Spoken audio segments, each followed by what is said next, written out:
Hi everybody, welcome to Shel lectures. So in this video we'll be talking exclusively about catalysis. Okay, so we'll be speaking about catalysis. So first of all we must know what a catalyst is. So a catalyst is nothing but a substance which accelerates or speeds up the rate of a reaction, but they remain chemically unchanged. That is, they do not get consumed, but they only simply they accelerate the rate of a reaction, and this phenomenon is known as catalysis. And there are two types of catalysis: homogeneous catalysis and heterogeneous catalysis. Homogeneous catalysis is when the reactants and the catalyst are in the same phase. That is, if the reactant is liquid, then the catalyst will also be liquid. If the reactant is gas, then the catalyst will also be gas.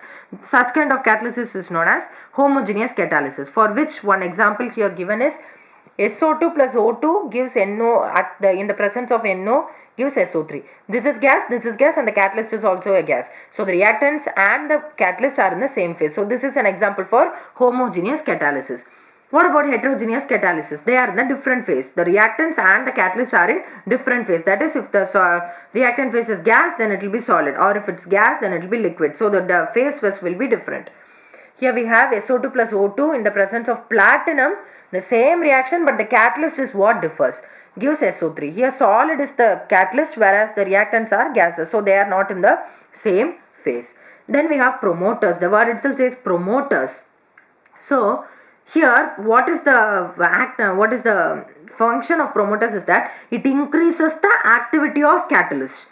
Okay, it increases the activity of catalyst. For example, in this reaction, which is the Haber's process for preparation of ammonia, here iron is the catalyst, whereas there is one more substance present here. Can you see that? Promoter.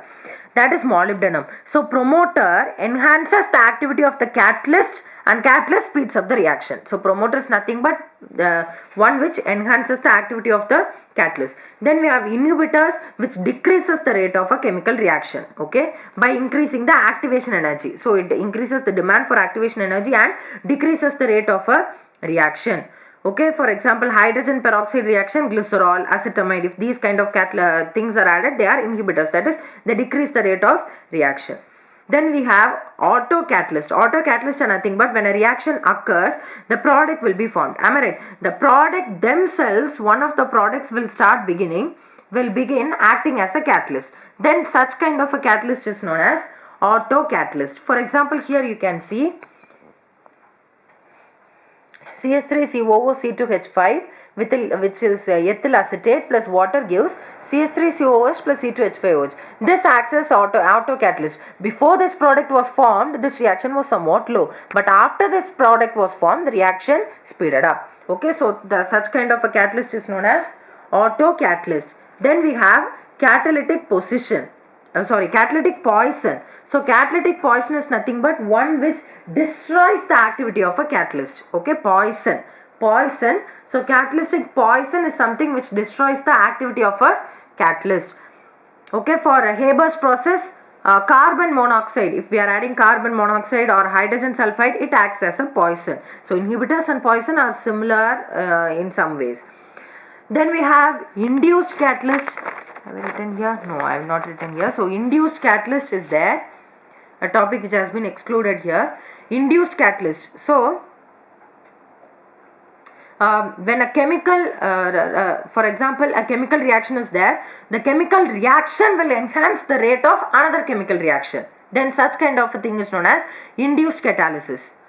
Okay, for example, here we can see we have been given with two chemical reactions. Na2SO3 plus half O2 gives Na2SO4, and Na3SO3 plus half O2 gives Na2SO3. So here what happens is this oxidation, that is this reaction, influences this reaction. So this reaction enhances the rate of this reaction. Okay, because both of them undergo simultaneous oxidation. That is, they undergo oxidation at the same time. Okay, they undergo oxidation at the same time, because this cannot undergo oxidation simply. So only if this happens, this happens. So this enhances this. So such kind of a thing is known as induced catalyst. Then we have characteristics of catalyst. So a catalyst, as I told you earlier, remains unchanged. It does not get consumed. It's unchanged in mass and chemical composition.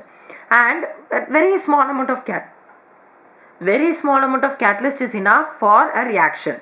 Okay, and very importantly, catalyst does not initiate a reaction. A reaction which has been initiated can only be speeded up by the catalyst.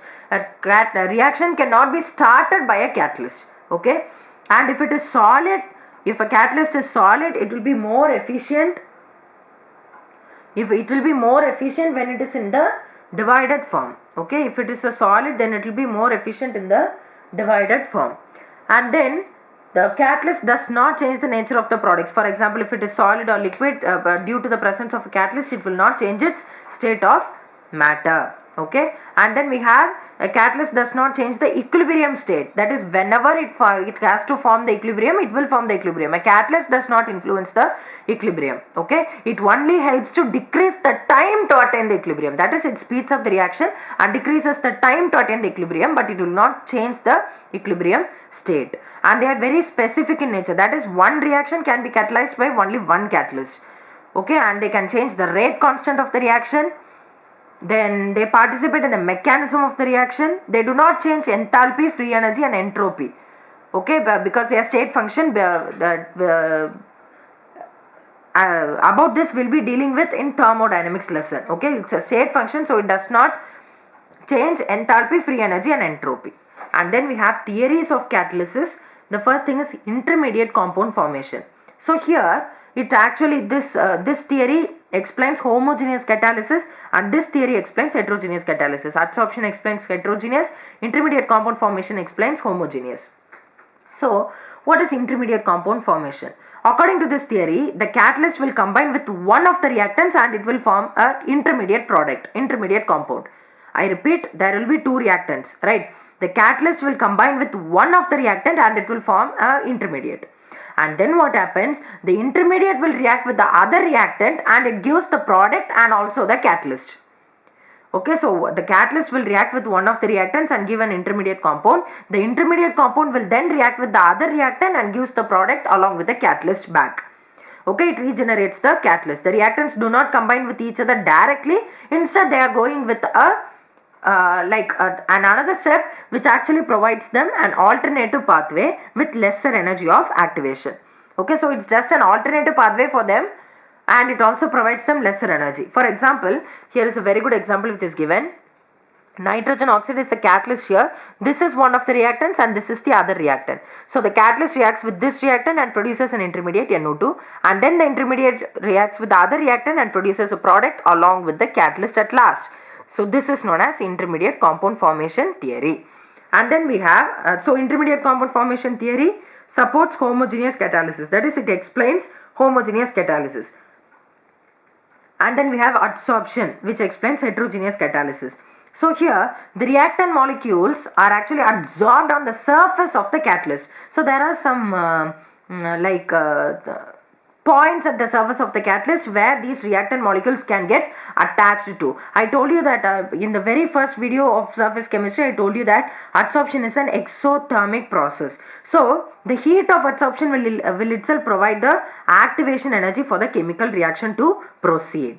Okay, so actually there are the bond between the atoms of the chemisorped reactant molecules are weakened and the reactant molecules of sufficient energy combine together with the surface of the catalyst to form a thing known as activated complex. So I told you that the catalyst will be a solid surface and upon which the reactant will go and fix itself. Okay, it will be tied on the solid surface of the catalyst and it will form a complex which is known as activated complex, and then it will decompose to form the products at a faster rate. Okay, then it will form the faster rate. And then there is room on the catalyst, that is what they say, free space or vacant space, free vacancies on which the reactant molecules can get attached to. So that is what is known as adsorption, which explains heterogeneous catalysis. Then we have some catalysis in industry for which a lot of examples have been given here.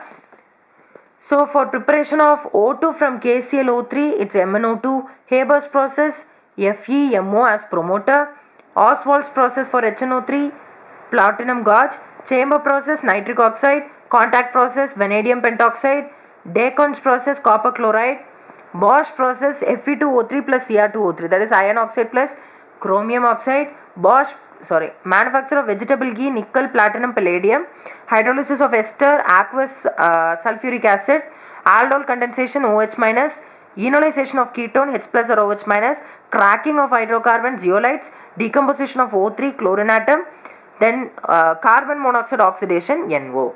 Okay, so this is the catalysts which are used in industry. Then we have zeolites. So the catalytic reaction, some catalytic reaction actually depends upon the pore structure of the catalyst and the size of the reactant. Such kind of catalysis is known as shape selective catalysis. Okay, the pore size of the catalyst is almost between 260 to 740 picometers. An example for this is zeolite, which is like a honeycomb like structure. It looks like a honeycomb, and the formula is Na to the base X by N, AlO2 to the base X, SiO2 to the base Y, ZH2O. So it's also known as sodium aluminosilicate because there is sodium, aluminate and silicate also, and it's a water softener, that is it softens hot water, and it's a cationic exchanger. Okay, it exchanges only cation from hard water and makes it softer. It is the 3D silicate. So how does this zeolite becomes porous? Because the water of hydration is lost, because before being used as a catalyst it is being heated in vacuum. So the hydrating power is lost and thus it forms pores. So applications of zeolite, it's used in petrochemical industries for cracking hydrocarbons. Then we have enzyme catalysis. So enzymes, we know that they are organic compounds which are produced by living plants and animals. They are protein molecules of very high molecular mass and they form colloidal solutions in water, and they are the ones which catalyze the biochemical reactions. So here we have some biochemical reactions. Sucrose gets converted into glucose and fructose with the enzyme invertase, glucose to ethyl alcohol and carbon dioxide with zymase, starch to maltose with diastase, maltose to glucose with maltase, urea to ammonia and carbon dioxide with urease, proteins to amino acids with pepsin. So the characteristics of enzyme catalysis is that they are highly efficient, that is they can transform even 1 million molecules of reactant in a minute, and they are highly specific. As I told you earlier, one catalyst cannot catalyze more than one reaction. Okay, and they are highly active under a specific temperature which is 298, that is optimum temperature 298 Kelvin to 310 Kelvin. And they are also highly active over a specific pH, that is 5 to 7. So the mechanism, how does this enzyme catalysis take place, is explained by a theory known as key lock theory. So there are a lot of active centers which are present on the colloidal particles. So the molecules of reactant have complementary shape, that is, if the substrate, this is the substrate and this is active site, if this is of this shape, then the reactant, that is the substrate which is going to have it there, will have a complementary shape. Okay, so just it will fit like a key into a lock. Okay, so as there are active groups on this substrates, an activated complex is formed and then it decomposes to yield the product, which we had already learned in adsorption. This is the one which explains heterogeneous catalysis. So if it is enzyme with key and lock mechanism, they will form activated complex and then again they will decompose to produce E and P separately. Okay, so this is mechanism of enzyme catalyzed reaction. Okay, so this is all about surface chemistry. Hope you all understood this chapter very well. Subscribe to my channel if you have not done so far. Like and share this video to whomever you know. Thank you so much for watching.